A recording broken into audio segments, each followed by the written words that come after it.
अस्सलाम वालेकुम। ये नवाब असलम बजिंजर साहब की गाड़ी बाइक खड़ी है। मौसम बहुत प्यारा है, ये आप देख सकते हैं।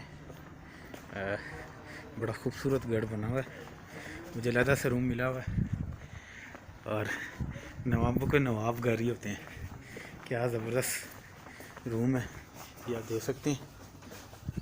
इधर आगे भी कमरा है, ये भी एक रूम है, और वो आगे भी रूम है, ये भी रूम है, और बड़ा ही खूबसूरत बना हुआ है। चलें आपको वो अपना कमरा दिखाता हूँ, क्या याद करें। ये जी ये मेरा कमरा है, ये मैं अंदर आ गया हूँ। ये जी ये मेरा कमरा है, और बड़ा ज़बरदस्त। ये देखें, बाहर से अगर कोई आ रही है विंडो से तो मुख्तलिफ शेड्स हैं। ऑरेंज है, ये ब्लू है, ग्रीन है, ग्रे है, और फुल इंग्लिश माहौल।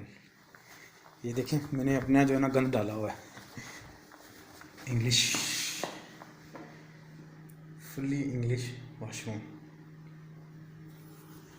मैं तो कहता हूँ इधर खुशदार में रुक जाता हूँ, कोई 2-4 दिन गुजारता हूँ। अल्लाह हाफिज़।